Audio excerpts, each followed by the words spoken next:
Hi everyone, আমি আমার blog থেকে বন্দনা বলছি। আমার ছোট্ট সোনা কিভাবে টেবিল চেয়ারে বসে বিস্কুটের প্যাকেট নিয়ে খেলা করছে এবং ওই একটা গোটা বিস্কুটের প্যাকেট শুধু তারই থাকবে, সে আর কাউকেই দেবে না।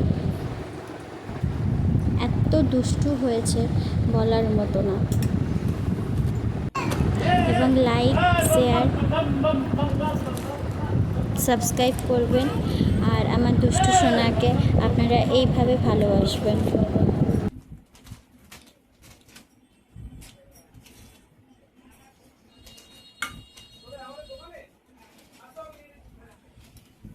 আসো আসো।